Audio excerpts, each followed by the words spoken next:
Hello future doctors, मैं आपका mentor doctor R के शाक्या फ्रॉम चैनल पीसीएमबी। बेटा आज का हमारा टॉपिक है एक general introduction of blood. Blood का मतलब क्या होता है? हमारी बॉडी का वो कनेक्टिव टिश्यू जो लिक्विड फॉर्म में है, जो एक जगह से दूसरी जगह पर जा रहा है और न्यूट्रिशन को, गैसेस को इधर से उधर ट्रांसपोर्ट कर रहा है।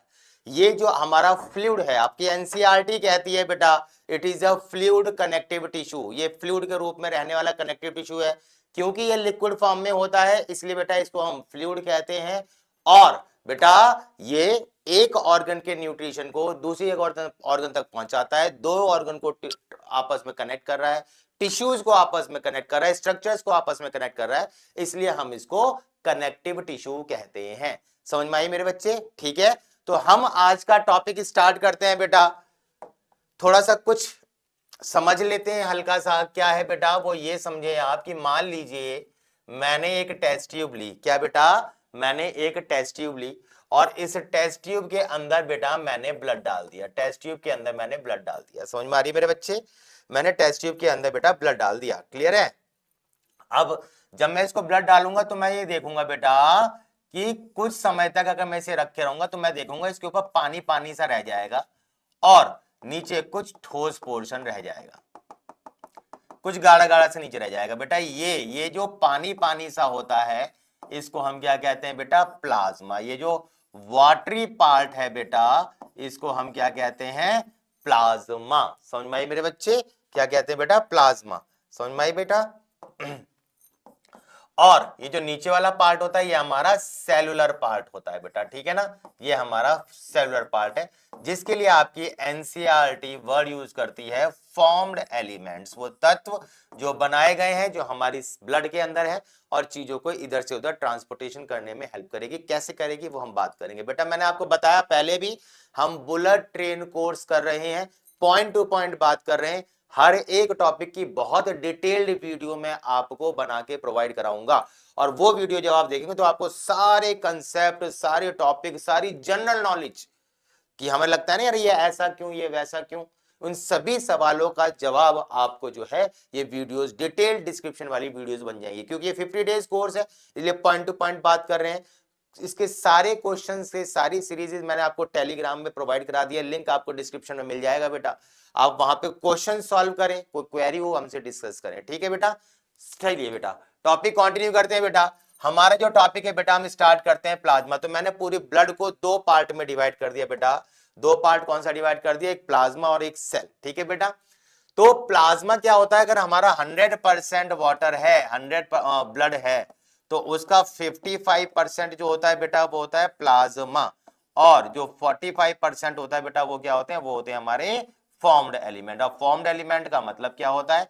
फॉर्म्ड एलिमेंट का मतलब क्या होता है बेटा? मैंने अभी बताया, जो नीचे बैठ जाता है सेलुलर पार्ट होता है। और सेलुलर पार्ट क्या होता है बेटा? हमारा आरबीसी, डब्ल्यूबीसी और क्या होता है बच्चे? प्लेटलेट्स।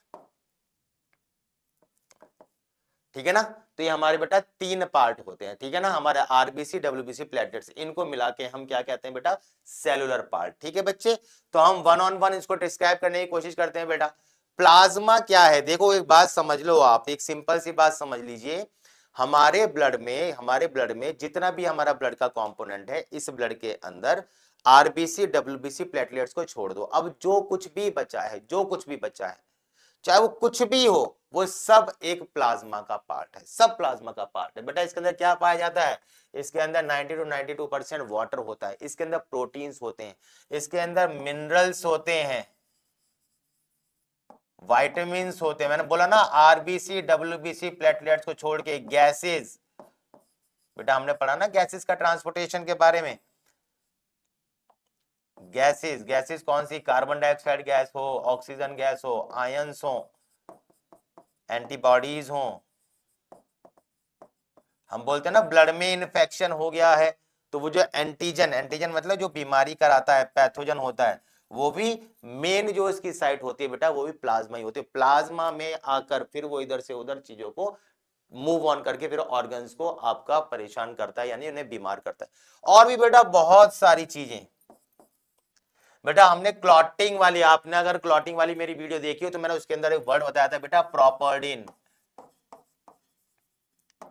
एक वर्ड लाइसोजाइम, याद आ रहा है कुछ बेटा? ये हमारे एंजाइम है जो टीयर्स वगैरह में, सलाइवा में प्रेजेंट होते हैं, एंटीबैक्टीरियल काम करते हैं और भी बहुत सारे काम होते हैं, वो ब्लड क्लॉटिंग में हेल्प करता है। ये सब कहां प्रेजेंट होते हैं बेटा? ये सब हमारे प्लाज्मा का ही पार्ट है। मैंने आपको क्या बोला? आरबीसी, डब्ल्यूबीसी, प्लेटलेट्स को छोड़ दो, इसके अलावा जो भी मिले, जो भी तुम्हें दिखाई दे, वो सब का सब आपका प्लाज्मा का ही पार्ट होता है। ठीक है बेटा? अच्छा, एक बात आपकी एनसीईआरटी ये कहती है बेटा, एनसीईआरटी की बात करें अगर हम, तो वो ये कहती है बेटा कि हमारे एनसीईआरटी के हिसाब से बात करें तो जो प्लाज्मा में प्रोटीन्स है बेटा वो 3 प्रकार के होते हैं। प्लाज्मा में प्रोटीन्स 3 प्रकार के हैं। कौन कौन से बेटा? एक वर्ड लिखा हुआ है वहां पे फिब्रिनोजन, ठीक है बेटा, एक वर्ड लिखा हुआ है फिब्रिनोजन, क्लियर है बेटा? दूसरा जो नाम लिखा है बेटा वो क्या लिखा हुआ है? वो लिखा है बेटा एल्ब्यूमिन, एल्ब्यूमिन। और तीसरा जो लिखा हुआ है बेटा वो क्या लिखा हुआ है? वो लिखा है बेटा ग्लोबुलिन। तो हमारा अगर देखा जाए तो 3 प्रकार के आपके ये प्रोटीन्स होते हैं, फिब्रिनोजन, एल्ब्यूमिन एंड ग्लोबुलिन। सबके बहुत सारे काम है बेटा। मेन काम के बारे में बात करें तो फिब्रिनोजन जो है वो डील करता है विद ब्लड क्लॉटिंग। बेटा ब्लड क्लॉटिंग के लिए कौन रेस्पॉन्सिबल होते हैं? प्लेटलेट्स। पर वो प्लेटलेट्स क्या है? सेलुलर पार्ट, वो फॉर्म्ड एलिमेंट का पार्ट है। हम यहाँ पे लिक्विड यानी कि हम यहाँ पे प्लाज्मा की बात कर रहे हैं, खून के पानी की बात कर रहे हैं। तो खून के पानी का कौन सा ऐसा भाग होता है जो ब्लड क्लॉटिंग में हेल्प करता है बेटा? फिब्रिनोजन। समझ में आई बात? नहीं आई? एल्ब्यूमिन क्या होता है बेटा? ये वो होता है जो आपके ऑस्मोटिक बैलेंस को मेंटेन करता है। ऑस्मोटिक बैलेंस का मतलब तुमने पानी पी लिया ज्यादा तो तुम्हें यूरिन ज्यादा आता है ना? क्यों? क्योंकि जो तुमने पानी पिया ज्यादा, वो पानी एक जनरल वे में समझा रहा हूं, वो पानी अंदर जाएगा, हमारी जो बॉडी की सेल्स हैं, टिश्यूज हैं, उसे एब्जॉर्ब करेंगे। तो वो जो सेल थी जब इसके अंदर पानी जाएगा बेटा तो ये तो फूल जाएगी ना, ये स्वेलअप हो जाएगी, तो कहीं ये बर्स्ट ना कर जाए एक्स्ट्रा फ्लूइड को, फिर ये बाहर निकालती है और फिर इसी वजह से हमें यूरिन ज्यादा आता है। समझाने के लिए बता रहा हूं आपको। कोई सेल हमारी अगर सिकुड़ी हुई है, श्रिंक हो रही है, पानी की कमी हो रही है, तो बाहर से पानी को लाके और इसको राउंड शेप प्रोवाइड करवा देना बेटा। ये काम किसका होता है बेटा? ये काम भी हमारे एल्ब्यूमिन का भी होता है। तो जो है ऑस्मोसिस करवाना है, चाहे फिर वो बेटा एक्सो ऑस्मोसिस कराना हो आपको, चाहे बेटा वो पानी अंदर आ रहा है तो एंडो ऑस्मोसिस कराना हो, उस ऑस्मोसिस को मेंटेन करने का काम कौन करता है बेटा? हमारा एल्ब्यूमिन। और ग्लोबुलिन नाम सुना है कहीं पे बेटा? वो होता है ना इम्यूनोग्लोबिन, नाम सुना है? इम्यूनोग्लोबिन क्या होता है बेटा? इम्यूनोग्लोबिन मतलब हमारी आईजी मतलब एंटीबॉडीज। और एंटीबॉडी का काम क्या होता है बेटा? डिफेंस। बहुत बढ़िया मेरे बच्चे, बहुत बढ़िया। तो डिफेंस में अगर कोई हमारे प्लाज्मा की प्रोटीन काम करे, नॉर्मली सेल कौन सी काम करती है डिफेंस में? WBC, soldiers of the body. पर डिफेंस में अगर कोई काम करता है बेटा तो वो हमारा क्या है बेटा? वो हमारा ये ग्लोबुलिन। समझ में आई बात नहीं? तो प्लाज्मा का पार्ट ग्लोबुलिन, हमारा सेलुलर पार्ट जो क्लॉटिंग में हेल्प करे बेटा वो फिब्रिनोजन, और प्लाज्मा का कौन सा पार्ट? फिब्रिन। समझ में आई बात? ठीक है बेटा। एक बात आपने सुनी होगी बेटा, एक बात आपको पता होगा कि अगर अगर अगर मैं प्लाज्मा में से क्लोटिंग प्रोटीन हटा दूं, प्लाज्मा में से अगर मैं क्लोटिंग प्रोटीन को हटा दूं, ठीक है बेटा, समझ रहे हो? प्लाज्मा में से क्लोटिंग प्रोटीन कौन सी होती है बेटा? क्लोटिंग प्रोटीन मतलब फिब्रिनोजन को हटा दूं, तो अब ये खून का पानी जो बचा है, जो अब क्लॉट नहीं कर सकता, उसको हम क्या कहेंगे बेटा? सीरम। क्या कहेंगे मेरे बच्चे? सीरम। तो सबको कहानी समझ में आई मेरे बच्चे? क्या पढ़ा हमने? प्लाज्मा वाटर का, हमारा खून का वाटर वाला पोर्शन होता है जिसके अंदर आरबीसी, डब्ल्यूबीसी, प्लेटलेट को छोड़ के हर चीज पाई जाती है बेटा। इसके अंदर अगर हम देखते हैं तो हमें इसके अंदर हर चीज होगी। अगर इसमें से हम प्रोटीन वाला पोर्शन हटा दें, क्लोटिंग प्रोटीन वाला, केवल क्लोटिंग प्रोटीन, तो अब यही खून के पानी को हम सीरम कहेंगे जो कभी भी क्लॉट नहीं होता है। कुछ ब्लड के टेस्ट बेटा हमें ऐसे करने होते हैं जिसमें खून जम जाना चाहिए, कुछ ब्लड के टेस्ट हमें ऐसे करने होते हैं जिसमें खून कभी नहीं जमना चाहिए। तो उसके अकॉर्डिंग ये क्लोटिंग प्रोटीन का बहुत बड़ा रोल होता है। इसके ऊपर एक सेपरेट वीडियो मैं आपको प्रोवाइड कराऊंगा, आपको धीरे धीरे सभी आपको चैनल के अंदर दिख जाएंगी, जैसे जैसे मेरी आप उसकी लिस्ट देखेंगे तो उसमें हर चीज के बारे में जानकारी आपको देता रहूंगा। ठीक है बेटा? तो यहां तक कहानी सबको समझ में आ गई बच्चे? कोई दिक्कत वाली बात तो नहीं ना? ठीक है। हमने जो अभी पढ़ा बेटा उसमें हमारी एनसीईआरटी क्या कहती है, हमने जो पढ़ा उसमें क्या कहती है एनसीईआरटी? बेटा ध्यान से देखें, एनसीईआरटी क्या कहती है कि ये एक स्पेशलाइज्ड कनेक्टिव टिश्यू है। मैंने आपको बताया था अभी अभी बेटा कि ये एक फ्लूइड कनेक्टिव टिश्यू है। समझ में आई बेटा, लिक्विड फॉर्म में होता है। दूसरी बात, प्लाज्मा का कलर क्या होता है? Straw straw straw straw straw समझते हो ना? स्ट्रॉ कलर समझते हो ना बेटा? पानी में एक चुटकी हल्दी डाल दो, जो कलर दिखेगा नियर अबाउट वो स्ट्रॉ कलर है, स्लाइटली टिंच ऑफ येलोइशनेस। समझ में आई बात नहीं? भूसे का जैसा होता है। उसके बारे में अगर हम बात करें बेटा, तो ये जो प्लाज्मा है, इस प्लाज्मा के बारे में मैं समझाऊं तो इसमें मैंने अभी अभी बताया आपको कि ये क्या है बेटा, 55% ऑफ द ब्लड पार्ट होता है, जिसका 90 to 90% प्लाज्मा होता है, और इसके अंदर 6 to 8% क्या प्रेजेंट होते हैं हमारे बेटा? इसके अंदर प्रेजेंट होते हैं हमारे क्या? प्रोटीन्स। कौन कौन से बेटा प्रोटीन्स? प्रोटीन भाई फिब्रिनोजन, ग्लोबुलिन, एल्बुमिन। ये बात मैंने अभी अभी डिस्कस करी है बेटा। आगे हम बात करें इसमें बेटा, तो फिब्रिनोजन क्या होता है बेटा? ये देखो साफ साफ दिखाई दे रहा है, क्लोटिंग में हेल्प करता है हमारा। समझ में आई बेटा? ग्लोबुलिन डिफेंस में काम करता है, और एल्बुमिन ऑस्मोटिक बैलेंस बनाता है। इसके अंदर हर चीज proteins, vitamins, minerals, antibodies, antigens, हर चीज, गैसेस, आयन, सब प्रेजेंट होता है। समझ में आई बात? क्लोटिंग फैक्टर्स को अगर हम हटा दें, प्लाज्मा को अगर हम उसमें से क्लोटिंग फैक्टर, क्लोटिंग प्रोटीन हटा दें, कौन सा वाला बेटा? फिब्रिनोजन, तो बनेगा वो क्या? सीरम। बेटा प्लाज्मा क्लियर हो गया? सबको समझ में आ गया? बहुत बढ़िया बेटा, सही है ना? चलिए अब हम अपने अगले पोर्शन पर आते हैं। अब हमारा अगला पोर्शन जो आता है बेटा, वो आता है हमारा फॉर्म्ड एलिमेंट्स का। समझ में आई बेटा?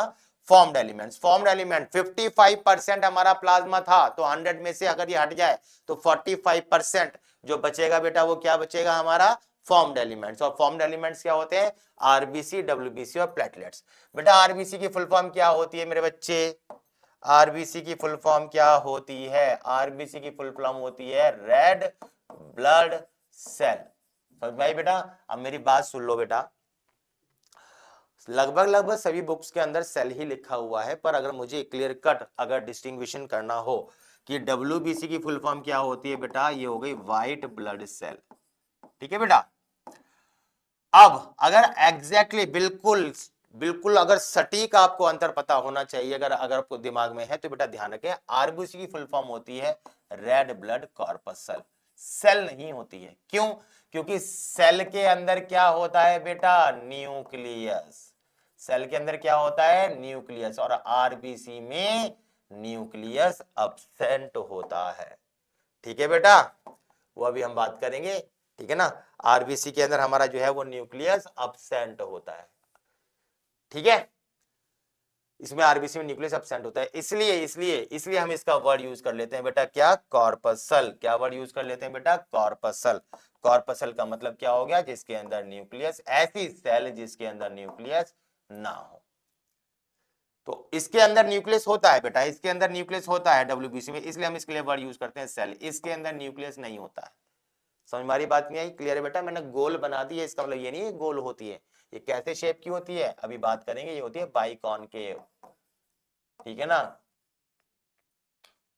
कुछ कुछ इस टाइप की। ठीक है बेटा? यहां तक कहानी समझ में आई? हमारे डब्ल्यूबीसी की full form white blood cells, platelets हमारी प्लेटलेट्स हैं। अच्छा, हम अगर बात करें बेटा कि ये जो हमारा आरबीसी है, इसका दूसरा नाम क्या होता है बेटा? तो इसका दूसरा नाम होता है एरिथ्रोसाइट्स। ऐसे ही डब्ल्यूबीसी का दूसरा नाम क्या होता है बेटा? ल्यूकोसाइट्स, साइंटिफिक नेम कह लो। प्लेटलेट्स का दूसरा नाम क्या होता है बेटा? प्लेटलेट्स का नाम होता है आपका थ्रोम्बोसाइट्स। प्लेटलेट्स का नाम हो गया बेटा हमारा थ्रोम्बोसाइट्स। समझ रहे मेरे बच्चे? तो ये नाम हो गया हमारा थ्रोम्बोसाइट्स। कोई कंफ्यूजन वाली बात हो तो बताएं। ठीक है बेटा? ये हमारा ये थ्रोम्बोसाइट्स। अब जरा हम समझे बेटा, एक ना वर्ड होता है, देखो कहीं पर भी एक बात याद रखना, कहीं पे भी अगर वर्ड इंक्रीज करके आपको देखना हो, इंक्रीज के लिए वर्ड बताना हो, तो उसके लिए वर्ड यूज करें आप साइटोसिस। और कहीं पे भी अगर डिक्रीज इनके सेल्स के लिए बताना हो तो बेटा वर्ड यूज करें आप पीनिया। ठीक है ना? अब जैसे अगर मैं बताऊं आपको कि अगर मैं ये बोलूं भाई एरिथ्रोसाइट्स की संख्या इंक्रीज हो गई है, तो अब उसको क्या कहेंगे बेटा? एरिथ्रोसाइट्स है तो एरिथ्रो, और इंक्रीज होने को क्या कहेंगे हम? साइटोसिस। तो नाम क्या हो गया? एरिथ्रोसाइटोसिस। यहां पे क्या हो गया बेटा? ये डिक्रीज, तो नाम क्या हो गया आपका? एरिथ्रो। डिक्रीज को क्या कहते हैं? पीनिया। सही है ना। अच्छा, आपकी एनसीईआरटी में एक और वर्ड लिखा हुआ है, एक वर्ड लिखा है आपकी एनसीईआरटी में, पॉलीसाइथीमिया। ये बेटा क्या है, ये भी इंक्रीज है, पर कैसा इंक्रीज है बेटा, सडन। अगर सडन आपकी आरबीसी इंक्रीज होती है बहुत ज्यादा मात्रा में, है ना, तो उसको हम बोलते हैं पॉलीसाइथीमिया। अच्छा, ऐसे ही अगर हम यहाँ के लिए वर्ड यूज करें, ल्यूकोसाइट इंक्रीज हो रहे हैं, तो क्या वर्ड करेंगे बेटा, ल्यूकोसाइटोसिस। अगर ये डिक्रीज कर रहे हैं तो क्या वर्ड करेंगे बेटा, ल्यूकोपीनिया। थ्रोम्बोसाइट्स बेटा इंक्रीज कर रहे हैं तो वही वाली बात है, बिल्कुल मिलता जुलता वर्ड बेटा, थ्रोम्बोसाइटोसिस। और अगर यही बेटा डिक्रीज कर रहे हैं तो थ्रोम्बोपीनिया। ठीक है मेरे बच्चे, तो मेरे हिसाब से आपको ये वर्ड्स, ये टर्मिनोलॉजी समझ में आ गई होगी। एक जनरल ओवरव्यू मैंने आपको बताया, इसके डिटेल्ड एक एक आरबीसी की अलग वीडियो, डब्ल्यूबीसी की अलग वीडियो, बहुत ही हर पहलू पे हम बात करेंगे, वो हम सेपरेट बताएंगे। अभी हम इसमें पॉइंट टू पॉइंट बात करें तो बेटा अब हम एक एक करके चीजों को लेते हैं। हमने सबसे पहले बेटा क्या आरबीसी ली, और आरबीसी यानी एरिथ्रोसाइट्स के बारे में बात कर रहे हैं। आपकी एनसीईआरटी कहती है कि ये 5 to 5.5 मिलियन, हमारी बॉडी में 5 मिलियन नहीं होती हैं। हमारी बॉडी के 1 मिलीमीटर क्यूब में, 1 मिलीमीटर क्यूब में, हमारे बॉडी के 1 मिलीमीटर क्यूब के अंदर इतने में होंगे ये, इतने। ये नहीं है कि हमारी बॉडी के अंदर होते हैं। इसके अंदर बेटा न्यूक्लियस, न्यूक्लियस नहीं होता है, इसलिए वर्ड यूज होता है इन्यूक्लिएटेड होते हैं ये इन्यूक्लिएटेड वर्ड होता है बेटा, है ना, समझ में आई बेटा। और आरबीसी के अंदर हमारे क्या होते हैं बेटा, आरबीसी के अंदर हमारे कौन से, वही ऑक्सीजन कैरी करने वाले मॉलिक्यूल कितने होते हैं बेटा, 12 से 16 ग्राम। समझ में आई बात। और इसका लाइफ स्पैन कितना होता है बेटा, लाइफ स्पैन होता है 1 से 120 दिन। अच्छा, ये कहां बनती है बेटा, ये कहां बनती है, अगर हम इसके बारे में बात करें कि ये कहां बनती है, तो बेटा आप समझ लें कहां बनती है। इन जनरल ये बोन मैरो में बनती है, और कौन सी बोन मैरो बेटा, रेड बोन मैरो। तो ये हमारी रेड बोन मैरो के अंदर बनती है। सबको कहानी समझ में आई बेटा, है ना। अब रेड बोन मैरो कब बनती है बेटा, जब हमारे पास बोन मैरो आ जाती है, यानी हमारी जब हड्डियां, बोन मैरो समझते हो ना, बोन के बीच में खाली स्पेस, मैरो के अंदर ये सेल का पोर्शन, ये हो गया बोन मैरो। तो जो रेड कलर वाली होती है उसके अंदर ये बनती है। अच्छा, अगर मान के चलो मैं बात ये कहूं कि भाई मेरे पास 15 दिन का बच्चा है, फीट मतलब पेट में, इंट्रा यूट्राइन लाइफ में 15 दिन की प्रेगनेंसी है, अगर मैं उस बच्चे को काटूं तो उसके अंदर से लाल रंग का खून निकलता है, लाल रंग का खून निकलता है, इसका मतलब उसके अंदर आरबीसी है, आरबीसी इसका मतलब वो रेड बोन मैरो में बनी होगी, इसका मतलब उसके अंदर बोन होगी। तो क्या 15 दिन के बच्चे के अंदर बोन होती है बेटा, आंसर है नहीं। तो फिर उसका खून लाल क्यों है, क्या वो खून उसकी माँ का खून होता है, नहीं बेटा, माँ का खून नहीं होता है, क्योंकि हम ब्लड ग्रुप में पढ़ चुके हैं कि ब्लड ग्रुप के अंदर मदर वाला और बच्चे वाला ब्लड ग्रुप जो होता है, ऐसे 100% कोई फिक्स नहीं है कि वो सेम टू सेम ही हो। बच्चे का अपना अलग होता है, मदर का अपना अलग होता है। क्या रीजन होता है, एंटीजेंस मैंने बताए थे सरफेस वाले, याद आ रहे हैं, नहीं नहीं किसी को पता हो बेटा मेरी उस वीडियो को जाए और उस वीडियो को देखें। ठीक है बेटा, समझिए। तो यहां तक कहानी समझ में आई आपको, तो ये आपका ये रेड बोन मैरो, ठीक है बच्चे, ये रेड बोन मैरो आपका, और ये रेड बोन मैरो के अंदर ये बनता है। अब बेटा ध्यान रखें,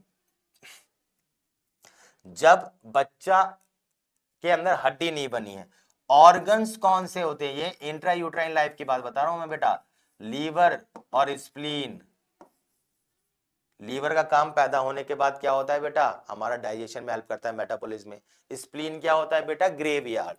स्प्लीन ऑर्गन कहां होता है ये पता है सबको, जैसे ये हमारा ये स्टमक है, ये नीचे हमारा इंटेस्टाइन, यहां हमारा ये पैनक्रियाज बेटा, लीफ शेप, इसकी टिप पर होता है ये ऑर्गन स्प्लीन। और इस स्प्लीन के लिए बेटा वर्ड यूज होता है कौन सा, स्प्लीन के लिए वर्ड यूज होता है ग्रेवयार्ड ऑफ आरबीसी। ठीक है ना, आरबीसी जब खराब हो जाती है 120 दिन के बाद, वो यहीं जाएगी इसी कबाड़ा वाले जगह पर, है ना। ग्रेवयार्ड समझते हो ना क्या होता है, जहाँ पे कबाड़ा से रहता है वहां पे जाके ये फिल्टर करके और हटा दिया जाता है।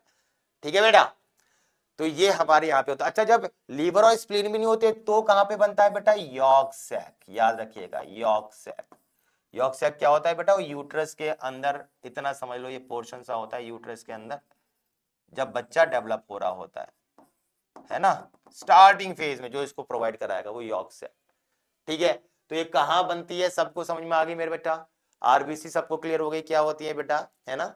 5 to 5.5 मिलियन पर मिलीमीटर क्यूब होगी। ऑक्सीजन लाना काम होता है, हीमोग्लोबिन इसके अंदर होता है मेरे बच्चे। और ये क्या काम करती हैं, आपके ऑक्सीजन को कैरी करते हैं और हमको ऑक्सीजन प्रोवाइड करवाती हैं।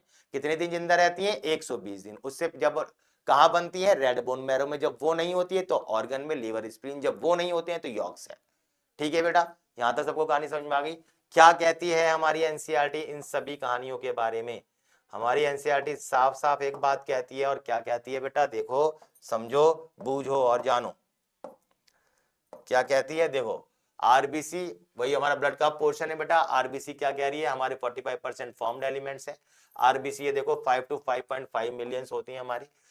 इसके अंदर न्यूक्लियस नहीं होता है। अच्छा, मेरा अगर ये क्वेश्चन आ जाए कि क्या सभी के अंदर न्यूक्लियस नहीं होता है, क्या सभी इंडिविजुअल जितने हैं उनके आरबीसी के अंदर न्यूक्लियस नहीं होता, तो नहीं बेटा, एक्सेप्शंस हैं बेटा, एक्सेप्शंस हैं। कैमल है, लामा है, समझ में आ रही बात नहीं आई मेरे बच्चे। इनके अंदर न्यूक्लियस प्रेजेंट होते हैं।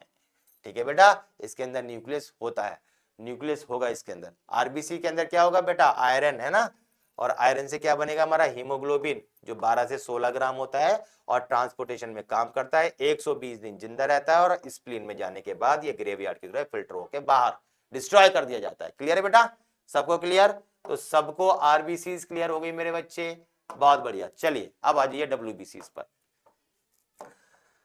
डब्ल्यूबीसी बेटा मेरे बच्चे, डब्ल्यूबीसी ल्यूकोसाइट्स। ल्यूकोसाइट्स क्या होते हैं बेटा, ल्यूकोसाइट्स हमारे होते हैं डब्ल्यूबीसी। ल्यूकोसाइट्स क्या है हमारे, डब्ल्यूबीसी। फुल फॉर्म हमारी व्हाइट ब्लड सेल्स। समझ में आई बात। इसको हम कॉर्पसल नहीं कहते, आरबीसी के लिए कॉर्पसल वर्ड यूज होता है क्योंकि उसके अंदर न्यूक्लियस नहीं होता है। डब्ल्यूबीसी की हर सेल के अंदर न्यूक्लियस होगा। ठीक है बेटा, इसके अंदर न्यूक्लियस प्रेजेंट होता है। जनरली ये कितने होते हैं बेटा, 6000 से 8000। ये जनरली 1 मिलीमीटर क्यूब के अंदर होता है, हमारी एनसीईआरटी कहती है। अच्छा, हमने बचपन में पढ़ा है सोल्जर्स ऑफ द बॉडी है, तो सेना है वो दुश्मन से लड़ने का काम करती है। मेरी बात समझ में, जब ये दुश्मन से लड़ने का काम करेगी तो जितने ज्यादा दुश्मन होंगे उतनी ज्यादा लड़ने के लिए हमें ये सेना भी चाहिए। तो हमें ऐसा लगता है कि जितनी बड़ी सेना होगी उतनी अच्छी चीज है, तो जितने डब्ल्यूबीसी ज्यादा होंगे उतनी अच्छी चीज है, क्योंकि सोल्जर्स ऑफ द बॉडी। तो क्या ऐसा होना ठीक है, नहीं बेटा, ऐसा होना ठीक नहीं होता है। डब्ल्यूबीसी अगर ज्यादा हो गई, डब्ल्यूबीसी अगर ज्यादा हो गई, फॉर एग्जाम्पल मान लो मोर देन ये 20,000 हो गई, मोर देन 20,000 हो गई, तो बेटा ये क्या करेगा, ये ल्यूकीमिया रिप्रेजेंट करता है। ल्यूकीमिया समझते हो बेटा, क्या, ब्लड कैंसर। डब्ल्यूबीसी का एक लिमिट से ज्यादा होना अच्छी बात नहीं है। जैसे सेना का भी एक साथ, अब देखो कभी लड़ाई होगी तो लड़ाई होती है तो ऐसा होता है, जैसे उन्होंने बोल दिया कि भाई ये गोरखा राइफल लड़ने के लिए आएंगे, यहाँ का जो ये एरिया है इसको गोरखा राइफल कंट्रोल करेंगे या राजपूत रेजिमेंट कंट्रोल करेंगे। ऐसा नहीं होता है कि सभी को एक जगह ले आते हैं। क्यों बेटा, सभी को अगर एक जगह लाएंगे तो उनके आपस में मतभेद होने के चांसेस होते हैं। दुश्मन को तो सब मारेंगे पर हो सकता है ये आपस में इनमें खटास पैदा हो जाए किसी बात को लेके। तो इसी तरह बहुत ज्यादा सेना को एक साथ एक जगह नहीं रखी जाती है, एक जैसे को एक साथ रखते हैं, उनमें सब में अलग अलग फिर उनके ग्रुप्स को डिवाइड कर दिया जाता है। ठीक है बेटा, तो वही समझिए, हम अगर डब्ल्यूबीसी को डिवाइड करने की कोशिश करेंगे तो बेटा हम इसको दो ग्रुप में डिवाइड कर सकते हैं। एक को बोलते हैं बेटा ग्रेनुलोसाइट्स और एक को बोलते हैं बेटा ए ग्रेनुलोसाइट्स। ग्रेनुलोसाइट्स क्या होते हैं बेटा, ग्रेनुलोसाइट्स वो होते हैं जिनके अंदर ग्रेन्यूल्स, ग्रेन्यूल्स मतलब दाने प्रेजेंट होंगे। मतलब हम इस सेल को देखेंगे तो इसके साइटोप्लाज्म के अंदर हमें कुछ ऐसे ग्रेन्यूल्स, पिगमेंट, दाने जैसे दिखाई देंगे, वो होंगे ग्रेनुलोसाइट्स। और जिसके अंदर ये दाने जैसे नहीं दिखाई देंगे, जिनके अंदर ग्रेन्यूल्स अब्सेंट होंगे, उसको हम बोलेंगे ए ग्रेनुलोसाइट्स। इनको हम बेटा क्या कहेंगे, ए ग्रेनुलोसाइट्स। समझ में हमारी बात नहीं आई। ग्रेनुलोसाइट्स को हमने फर्दर बेटा 3 ग्रुप में डिवाइड किया, बेसोफिल, इओसिनोफिल, न्यूट्रोफिल। बेटा सीक्वेंस आती है, ध्यान रखना सीक्वेंस आती है, सबसे ज्यादा कौन सा, सबसे कम कौन सा, या फिर 3-4 दे देंगे, इसे बोल देंगे असेंडिंग ऑर्डर में इनकी क्वांटिटी के हिसाब से लिखो या डिसेंडिंग ऑर्डर में। तो बेटा ये मैंने पहले ही लिख दिया, इसलिए मैंने पहले इसलिए लिखा क्योंकि बेटा डिस्क्रिप्शन वीडियो बहुत बड़ी हो रही थी, तो इसलिए मैंने पहले से लिख दिया ताकि टाइम सेव हो और आपका डाटा भी सेव हो। ठीक है बेटा, तो यहां तक कहानी समझ में आई आपको। ये हमारे बेसोफिल, ये इओसिनोफिल, ये न्यूट्रोफिल। बेटा बेसो एक एक करके लेते हैं। आप देखो क्वांटिटी वाइज दिख रहा है आपको, ये सबसे कम है, ठीक है ना। बेसोफिल सबसे कम होते हैं, सबसे कम, ठीक है बेटा। सबसे ज्यादा आप देखो यहाँ पे न्यूट्रोफिल सबसे ज्यादा दिख रहे हैं, मोस्ट अबंडेंट होते हैं, सबसे ज्यादा आपके ये ही पाए जाएंगे। सबको कहानी समझ में आई मेरे बच्चे, ठीक है ना। अगर हम इसको एक एक करके समझने की कोशिश करें कि बेटा बेसोफिल क्या करता है, ठीक है बेटा। बेसोफिल देखो, जब तक तुम्हारा खून शरीर के अंदर है तब तक वो लिक्विड फॉर्म में ट्रेवल करता रहता है, ट्रांसपोर्ट करता रहता है। पर जैसे ही वो खून चोट लगता है और वो खून बाहर निकलता है तो वो खून जमना शुरू हो जाता है। शरीर के अंदर वो क्यों नहीं जमता है बेटा? क्योंकि इससे केमिकल निकलता है बेटा, हेपेरिन। एक केमिकल निकलता है हमारा हेपेरिन, जो एक प्रकार का एंटीकोगुलेंट होता है और ये शरीर के अंदर रह के खून को जमने नहीं देता है। इसके अलावा बेटा इससे आपकी एनसीईआरटी कहती है कि ये हिस्टामाइंस भी निकालता है, ये सेरोटोनिन भी निकालता है। तो बेटा ध्यान रखना है ना, ये हिस्टामाइन और सेरोटोनिन को निकालता है, ठीक है बेटा। तो ये तीन केमिकल्स इससे निकलते हैं, बात समझ में आई। दूसरा जो हमारा वर्ड है बेटा वो है आपका इओसिनोफिल्स। आपकी एनसीईआरटी कहती है कि eosinophils are responsible for allergic reactions, चाहे फिर वो कोई सी भी एलर्जिक रिएक्शंस हो। अब बेटा यहां एक बात समझना, कुछ कंट्रोवर्शियल स्टेटमेंट दे रखी है एनसीईआरटी के अंदर। जब आप मेडिकल साइंस में एमबीबीएस करोगे तो आपको सिखाया जाएगा हिस्टामाइंस का बहुत बड़ा रोल होता है एलर्जिक रिएक्शंस में, पर आपकी एनसीईआरटी कहती है हिस्टामाइन बेसोफिल से निकलता है। तो जो एनसीईआरटी कहती है बेटा वो मार्क कर लो, कोई ज्यादा उस पर दिमाग मत चलाओ। जब डॉक्टर बनोगे तो उस लेवल की बात वहां करना। एनसीईआरटी में आपका ये लिखा हुआ है तो बेटा इसी के बारे में, एनसीईआरटी में इओसिनोफिल के बारे में लिखा हुआ है, एलर्जिक रिएक्शन करती है ये, बस। हिस्टामाइन के बारे में डिस्क्रिप्शन इओसिनोफिल में नहीं लिखा हुआ है, तो इसलिए बेटा इसके बारे में बात नहीं करनी है। हिस्टामाइन आए बेसोफिल ही टिक मारेंगे बेटा, सही है ना। फिर आता है बेटा न्यूट्रोफिल्स। न्यूट्रोफिल्स क्या होते हैं मेरे बच्चे? न्यूट्रोफिल्स क्या होते हैं? न्यूट्रोफिल्स वो होते हैं बेटा जो क्या करते हैं, जो फैगोसाइटोसिस करते हैं। क्या करते हैं बेटा? फैगोसाइटोसिस। और फैगोसाइटोसिस का क्या मतलब होता है? दुश्मन को पकड़ के, मार के, चबा के खत्म कर देना, उसका अस्तित्व मिटा देना, मतलब सिंपली किलिंग है ना, खत्म करना, उसको मारना, ये उसका काम होता है बेटा। सबको समझ में आया बेटा? तो हमने ये तीन बातें समझ ली। बेसोफिल हमारे खून को पतला करने के लिए रेस्पॉन्सिबल, इओसिनोफिल एलर्जी के लिए, और ये दुश्मन को मारने के लिए रेस्पॉन्सिबल होता है। बात आती है बेटा मोनोसाइट और लिम्फोसाइट्स के बारे में। अब जरा इसके बारे में हम बात करते हैं, मोनोसाइट्स और लिम्फोसाइट। बेटा देखिए मोनोसाइट्स का क्या काम होता है, मोनोसाइट भी वही काम करेगा, क्या बेटा? फैगोसाइटोसिस। मोनोसाइट क्या काम करेगा बेटा? फैगोसाइटोसिस। ये भी दुश्मन को मारने का काम करता है, सेम टू सेम। और ये साइज में बड़ा होता है बेटा, है ना, ये साइज में ज्यादा बड़ा होता है, ये ध्यान रखना, सेल का साइज बड़ा होता है। लिम्फोसाइट्स के बारे में अगर हम बात करें बेटा, लिम्फोसाइट्स, तो इसका काम बेसिकली हमारे इम्यून सिस्टम में होता है, बेसिकली हमारी इम्यूनिटी को इंक्रीज करता है, जो कि दो प्रकार की होती है। एक को बोलते हैं हम बी लिम्फोसाइट, और एक को बेटा हम क्या कहते हैं मेरे बच्चे? T lymphocyte.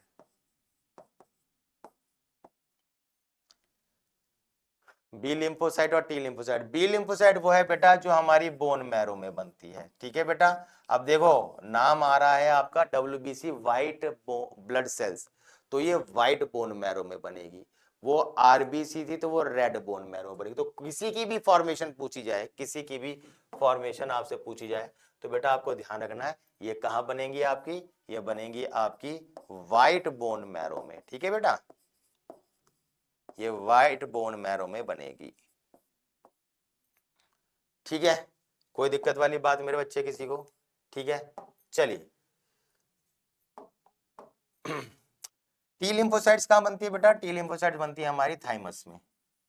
और थाइमस कौन सा पोर्शन होता है बेटा, पता है ना? ये हमारा स्टर्नम है, पहले ही पढ़ा चुका हूं। यहां से ये हमारी ऐसे रिब्स जा रही हैं, मैंने इसके बारे में पहले पढ़ा रखा है आपको। ये जो पोर्शन होता है ये आपका थाइमस होता है, यहाँ पर ग्लैंड होती है।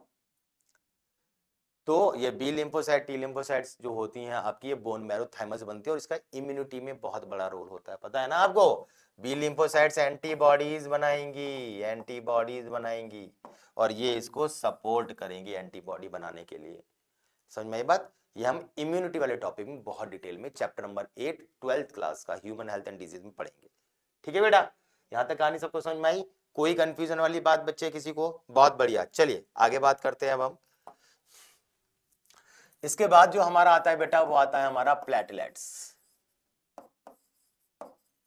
प्लेटलेट्स मतलब थ्रोम्बोसाइट्स, जो लगभग लगभग हमारे 1.5 लाख के आसपास, 1.5 से 3.5 लाख। अलग अलग बुक में अलग अलग वेरिएशंस हैं, ठीक है ना। तो 1.5 से कम नहीं होने चाहिए, 1.5 से 2, 2.5, 3, 3.5 तक, बहुत ज्यादा भी नहीं होने चाहिए, 3.5 तक ये कंट्रोलेबल होता है। काम क्या होता है बेटा? वही क्या बेटा? Blood clotting. ठीक है। प्लाज्मा का कौन सा पार्ट था? प्लाज्मा कौन सा पार्ट था? प्लाज्मा का वही पार्ट। पानी का कौन सा पार्ट था जो क्लॉटिंग में हेल्प कर रहा था? फिब्रिनोजन। और सेल का कौन सा पार्ट हो गया बेटा? हमारा प्लेटलेट्स। ठीक है बेटा, एक बात ध्यान रखिएगा बेटा, एक बात ध्यान रखिएगा, एक वर्ड आता है जिसको हम बोलते हैं डायपेडेसिस। डायपेडेसिस बहुत इंपॉर्टेंट टर्म है बेटा। डायपेडेसिस किसके लिए बेटा होता है टर्म? डायपेडेसिस है मूवमेंट ऑफ डब्ल्यूबीसी के लिए। किसके लिए? जब वो ब्लड वेसल से एग्जिट करती है। भाई आपकी ये ब्लड वेसल है, यहाँ पे कोई आरबीसी है, अब वो बाहर निकलेगी, तो बाहर निकलने की उस मूवमेंट को हम क्या कहेंगे बेटा? डायपेटिस।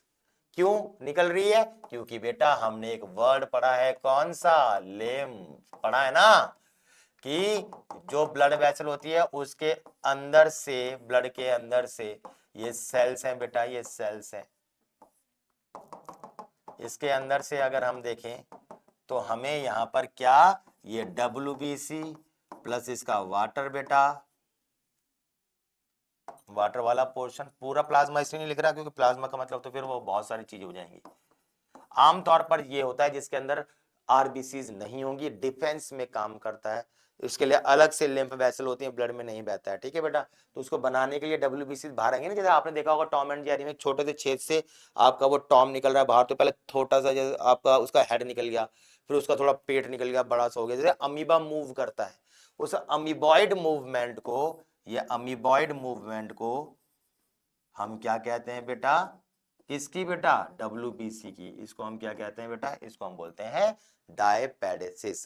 तो बेटा सेल्स के बारे में आपको कहानी समझ में आ गई बेटा? क्या कहती है हमारी एनसीईआरटी? नजर मारते हैं प्यारी सी एनसीईआरटी पर। देखो बेटा एनसीईआरटी क्या कहती है? एनसीईआरटी साफ साफ गला चीख के कह रही है बेटा कि इसके अंदर हीमोग्लोबिन नहीं होता है। हीमोग्लोबिन नहीं होता है। 6 से 8 हजार के आसपास होती है इसकी मात्रा। ठीक है बेटा, कलर क्यों नहीं आ रहा मेरे बच्चे? ठीक है, दो कैटेगरीज हो गई हमारी, ग्रेनुलोसाइट्स वाली हो गई, एक ग्रेनुलोसाइट्स हो गई, न्यूट्रोफिल, यूसिनोफिल, बेसोफिल। अरे मेरे बच्चे ये तो खेल खेल लेते हैं भाई। चलो, न्यूट्रोफिल, यूसिनोफिल, बेसोफिल हो गया ये हमारा। सबसे ज्यादा मोस्ट अबंडेंट ये देखो बेटा दिख रहा है आपको, ठीक है ना। सबकी परसेंटेज मैं पहले आपको बता चुका हूं, मैंने आपको बताया था ना, बेसोफिल सिक्रीट हिस्टामाइन, सेरोटोनिन और हेपेरिन। हिस्टामाइन लिखा हुआ है। इओसिनोफिल के केस में सिर्फ ये लिखा हुआ है मेरे बच्चे कि ये एलर्जिक रिएक्शन के लिए रेस्पॉन्सिबल है। यहाँ पे हिस्टामाइन नहीं लिखा हुआ है, वो मैं आपको जानकारी के लिए बता रहा हूं कि हिस्टामाइन एलर्जिक रिएक्शंस के लिए होता है, पर इसमें नहीं लिखा हुआ है। नहीं लिखा हुआ है तो जो एनसीईआरटी में लिखा है हम उसी को टिक मारेंगे। ठीक है मेरे बच्चे, ठीक है। थ्रोम्बोसाइट्स, प्लेटलेट्स के बारे में बता रखा है बेटा, ये देखो 1.5 लाख से 3.5 लाख के आसपास होते हैं हमारे, और ये कोगुलेशन यानी ब्लड क्लॉटिंग के लिए रेस्पॉन्सिबल होते हैं। तो मेरे बच्चे आपको मेरे हिसाब से सब चीजें समझ में आ गई हैं। ठीक है, अब फटाफट से बहुत जल्दी से बेटा नजर मार लेते हैं क्वेश्चंस पर। ठीक है, देखते हैं क्या है क्वेश्चन। देखिए बेटा बताइए, आरबीसी के बारे में कौन सी चीज ठीक है? आरबीसी के बारे में कौन सी चीज ठीक है बेटा? इसके अंदर न्यूक्लियस नहीं होता है, बिल्कुल सही बात है। आरबीसी में बनते हैं, बिल्कुल सही बात है। येलो में खराब होते हैं, नहीं, ये तो हमारे कहां स्प्लीन में जाते हैं। बाई कॉनकेव होता है, बिल्कुल ठीक है। ब्लड क्लॉटिंग कराता है, नहीं। पहला, दूसरा और चौथा, पहला, दूसरा, चौथा, ये देखो बेटा, ये हमारा आंसर हो जाएगा। ठीक है, बहुत सारे क्वेश्चन है, लगभग शायद 120 130 के आसपास क्वेश्चन है इसके, जो मैंने टेलीग्राम पर अपलोड किए हैं बेटा। उसको आप देखिए, लिंक आपको डिस्क्रिप्शन में मिल जाएगा, वहां पे जाके इसको सॉल्व करें, जो दिक्कत हो मेरे से पूछें। ठीक है, चलिए बेटा नेक्स्ट क्वेश्चन फटाफट से ट्राई मारते हैं। कौन सी स्टेटमेंट सही है बेटा? ये तो बिल्कुल सही है स्टेटमेंट। एक ग्रेनुलोसाइट जो होते हैं वो बोन मैरो में बनेंगे, थाइमस में बनते हैं बेटा, बिल्कुल सही बात है। बी लिम्फोसाइट, टी लिम्फोसाइट, ठीक है ना बेटा। Granules are formed in the lymph nodes, lymphocyte exist as two major types। ये तो बिल्कुल ठीक है, ये तो गलत हो गया। ठीक है बेटा, तो इनकम्प्लीट इनकरेक्ट कौन सा है बेटा? ये वाली स्टेटमेंट, थर्ड वाली। ठीक है बेटा, चलो बेटा जल्दी से। Which of the following statement can be considered the properties of leukocyte? Property of leukocyte, WBC के काम। ये न्यूक्लिएटेड होते हैं, बिल्कुल सही बात है। इनमें नहीं, ये तो गलत बात है बेटा। ये बोल रहा है कि इसमें न्यूक्लियस नहीं होते हैं ना। दे आर कलरलेस, इसके अंदर कलर नहीं होता। क्यों नहीं होता? क्योंकि इसके अंदर हीमोग्लोबिन नहीं होता है, बिल्कुल सही बात है। ये लॉन्ग लिव्ड होते हैं, नहीं बेटा ये लॉन्ग लिव्ड नहीं होते, ये शॉर्ट लिव्ड होते हैं। ठीक है ना, तो हमारा क्या हो जाएगा बेटा? अगर हम देखें तो पहला हो गया हमारा, तीसरा हो गया हमारा, और पांचवा हो गया हमारा। पहला, तीसरा, पांचवा। एक सेकेंड, हम किसकी बात कर रहे हैं? ल्यूकोसाइट्स की, शॉर्ट लिव्ड। पहला, तीसरा, पांचवा बेटा, यही हमारा हो गया, पहला, तीसरा, पांचवा। ठीक है बेटा, क्लियर है। एक दो क्वेश्चन यार खुद भी ट्राई करो, वो देखो परसेंटेज के बेसिस पर आ गए, खुद ट्राई करना है ना। कौन सा सबसे ज्यादा, कौन सा सबसे कम, क्वेश्चन देख लो, सीक्वेंस मैंने लिखा रखी है। सबसे ज्यादा हमारे क्या? सबसे ज्यादा हमारे बेटा न्यूट्रोफिल, सबसे कम क्या? बेसोफिल। उसी के हिसाब से सीक्वेंस लगा लो बेटा, सबसे ज्यादा, सबसे कम, बाकी बीच में देखो और खुद मुझे जवाब बताओगे। ठीक है बेटा, सही है। इनकरेक्ट स्टेटमेंट प्लेटलेट्स के बारे में, इसको हम थ्रोम्बोसाइट्स कहते हैं, बिल्कुल ठीक बात है। Platelets are cell fragment produce from a special cell in the bone marrow. हाँ बेटा देखो, ये कहां बनता है? प्लेटलेट्स, बिल्कुल सही बात है। देखो क्वेश्चन में बात रह गई, प्लेटलेट्स के बारे में हम बात करें बेटा। प्लेटलेट्स कहां बनते हैं? प्लेटलेट्स कहां बनते हैं? तो प्लेटलेट्स के बारे में बता दूं आपको, प्लेटलेट्स कहां बनते हैं बेटा? जो प्लेटलेट्स बनते हैं वो कहां बनेंगे आपके? वो बनेंगे बेटा आपके बोन मैरो में, और बोन मैरो के उस cell, megakaryocytes of bone marrow. भाई कोई फर्क नहीं पड़ता कि ये रेड बोन मैरो है कि व्हाइट बोन मैरो है, कोई फर्क नहीं पड़ता। फर्क ये पड़ता है कि उसका न्यूक्लियस लार्ज होना चाहिए। जिसका न्यूक्लियस लार्ज होगा, जिसका न्यूक्लियस लार्ज होगा, बस वो ही है आपकी बोन मैरो बनाने की जगह, चाहे वो रेड हो चाहे वो आपके व्हाइट हो। ठीक है बेटा, तो वही क्वेश्चन देखो बेटा इस पे लिखा हुआ है, वही चीज इसमें लिखी हुई है कि ये हमारी मेगा कैरियोसाइट से बनती है, बिल्कुल सही बात है आपके। ब्लड नॉर्मली कंटेन इतना नहीं बेटा, इतना नहीं होता है। रिडक्शन इन प्लेटलेट और ब्लड क्लॉटिंग डिसऑर्डर, बिल्कुल सही बात है। ये जमाता है, जब यही कम हो जाएगा तो फिर ये काम नहीं होगा। गलत क्या हो गया बेटा? ये, क्योंकि ये कितनी होती है? तो 1.5 लाख से 3.5 लाख होती है। ये 1500 नहीं होती है बेटा, ये 1.5 लाख होती है से 3.5 लाख। बहुत अच्छे मेरे बच्चे, मेरे हिसाब से आपको ब्लड का सारा डिस्क्रिप्शन समझ में आ गया है। अब हम बेटा नेक्स्ट वीडियो के साथ, नेक्स्ट टॉपिक के साथ मिलेंगे बेटा। साथ के साथ आप इस टॉपिक को करते रहिएगा। तब तक के लिए बेटा नमस्कार, बाय बेटा।